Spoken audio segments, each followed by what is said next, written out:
Hello, welcome to A Scot on Scotch. My name's Neil. I am a whisky blogger, a whisky writer, but most importantly, a whisky lover. As the name of the channel suggests, I'm Scottish, in case that's not obvious. I live in Glasgow, and I love Scotch whisky, and I love to talk about Scotch whisky. Usually, I'm writing about it on the Whisky Reviews blog, but I recently set up this YouTube channel just for a bit of fun, really, because I thought it's quite nice sometimes to talk about it in video format as well. I was doing the odd wee video over on Instagram and TikTok rather, but found the shorter format kind of frustrating sometimes. So here we are. I thought what I would talk about for this video is it's inspired by some of the issues we're seeing with price around Scotch whisky at the minute. There's just so much expensive stuff out there. And it's not exclusive to Scotch, by the way. That's whisky across the world. Seems to have a sort of crisis where everything is being premiumised, and even whiskies that are, quite frankly, I'm trying to think how to phrase this. Whiskies that are young and, though not bad, quite average, um, are being priced at really high sums. And it's been going on a while, but it doesn't seem to be slowing down. If anything, we're seeing sort of even worse examples of it. We've seen some new distilleries come out recently with really high asking prices for their first releases. Now, I know that there's an element of that that's for collectors, for collectors. People view these first inaugural releases as collectible items, and that's all well and good. I have taken nothing to do with that. I'm not a collector. I'm not an investor. I don't give out investment advice. Not to do with me.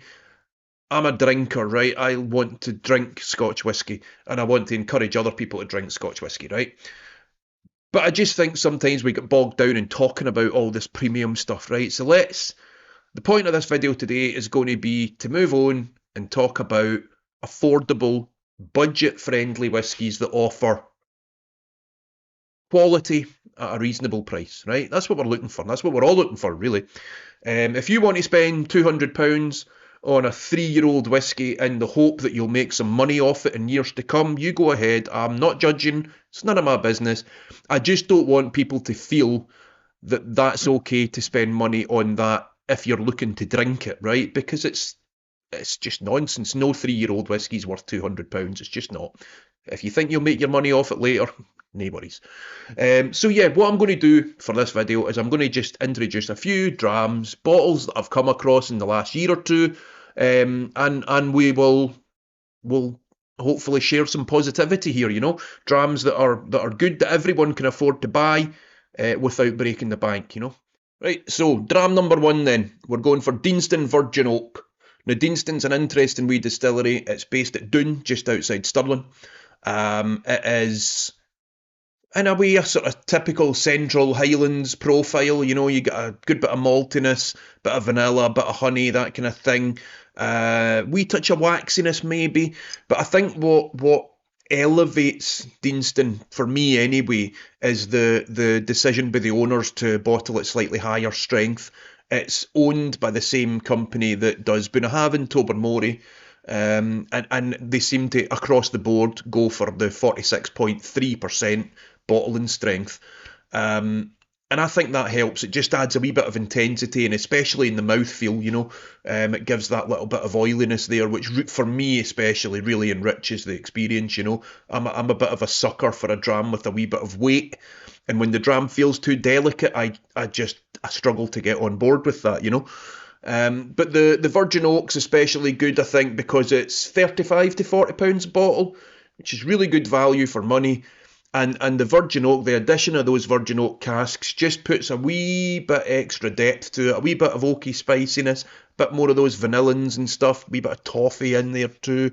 And I think this is a really good wee dram. It's no age statement, so no doubt it's young, right? It's probably 5, 6 years. But for the price you're paying, I think that's a good wee dram. It's a good wee dram. So yeah, there's my first recommendations. If you haven't tried it already, have a wee look out for it. Deanston Virgin Oak, £35 to £40 a bottle. Highland single malt. You can't really go wrong, can you? Right, so I'm going to move on now, and I'm skating into some dangerous territory here because we're going to talk about a blend, or more specifically, a blended malt. This is something that I know some people still get a bit weirded out by. We've been conditioned to view single malts as top of the pile, and whenever somebody says the word blend, we automatically assume it's somehow inferior. But I think particularly the blended malts, in terms of value for money purchases, there have been some seriously good drams over the last few years. This one, I can't get enough of recommending this, quite frankly. Firstly, because it's a good dram. Secondly, because it's well priced. But third, because it's just a lovely company, you know. This is the Dumbarton Rock blended malt, which is the product of independent bottler Dramore. Dramore is a wee family business owned by Kenny and Victoria. They are based out in Dumbarton, and that's where the name comes from. Dumbarton Rock is a wee sort of local landmark out there. Maybe I have a slight soft spot for this because I actually grew up out at Erskine, which is kind of just across the river and down a wee bit from Dumbarton. So it's kind of my local area a wee bit. But yeah, it's a blended malt. It's non-chill filtered. It's 46%, and again, I believe it's available for £30 a bottle, £32 a bottle, something like that. Really nice stuff. Really nice stuff. It's quite a sort of feel good story, this, because they're making moves now to get this into supermarkets, and Kenny and Victoria have already got this into their local supermarket in Dumbarton. I think it's Morrison's, and I think there's another branch that are stocking it already, which is pretty cool for a wee local business from that area, you know. And who knows, maybe it'll get rolled out to other ones. If you really fancy it, maybe get into your local supermarket and start asking for it, and maybe we might see Dumbarton Rock in more branches. I think that would be pretty cool to see such a small wee company doing so well, you know, and putting out good products, putting out good solid products that everyone can afford to buy and drink. That's what we want. Okay, Dumbarton Rock, have a wee look out for it. Okay, next up, we're going to talk about another independent bottler. This is Murray McDavid. Now, you may be aware Murray McDavid were the company behind the rejuvenation, the rebirth of Bruichladdich in Islay. But they're no longer linked. When Bruichladdich was taken over by Remy Cointreau, Murray McDavid was sort of offloaded. It's now owned by ACO Limited, I believe. I might have got that wrong. If I have, let me know. I'm sure it's ACO Limited though.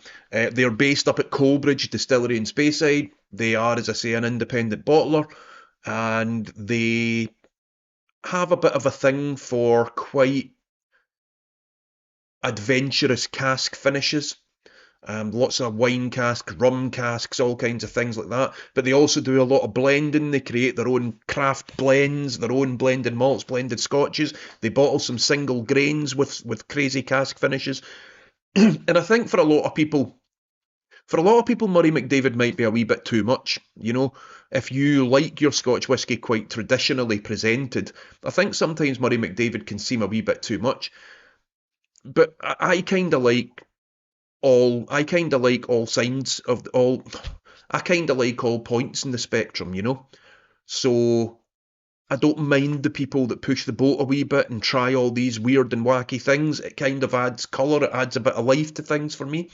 Um, but why I wanted to feature them in this video is because they started a new series, I think, last year called Cask Craft.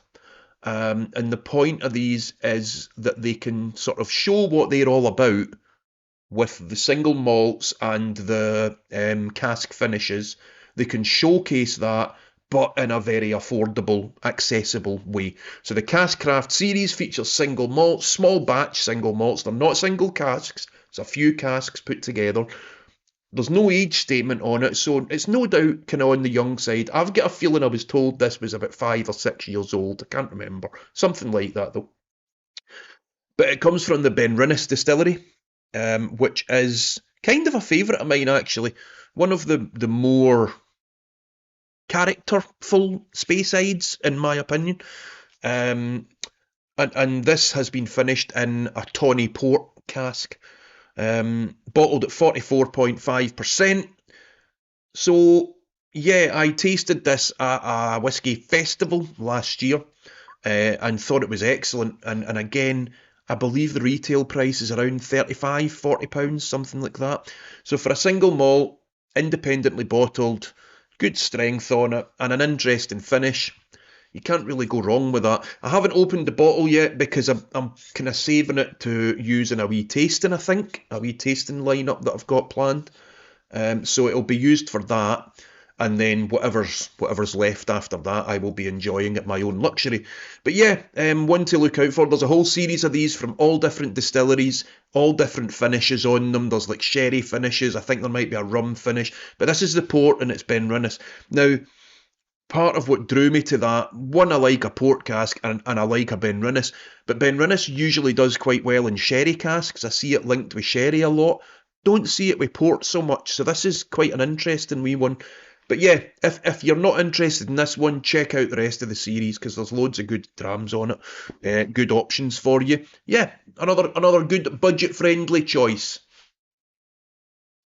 Right, so no doubt, when many of us are looking for a wee bargain, I'm sure I'm not the only one that goes and checks out my local supermarket. Now, a lot of the stuff that's in there can be fairly pedestrian, but occasionally you find a wee bargain. And one of the brands that I think does the supermarket thing pretty well is Glenmurray. They have been putting out single malts at very, very cheap prices for years now. And I fully admit that when I first saw them, I sort of judged them a bit on that. I looked and thought £18 for a single malt, that must be rotten. But then at one point I decided to pick one up, and it wasn't rotten at all. It was actually quite a nice wee dram. I mean, all things considered, when you go in with reasonable expectations, I think it was the Glenmurray Elgin Classic Sherry Cask that I tried first. And I found it to be really quite a pleasant dram, and I paid £18 for the privilege of drinking it. Now, again, I'm not going to try and compare it with like single cask strength, £100 a bottle Scotch. But for £18, it was a pleasant drink. And I've always kept an eye on Glenmurray ever since. I like the port cask version of the Elgin Classic. There's a peated one as well, which I haven't tried actually.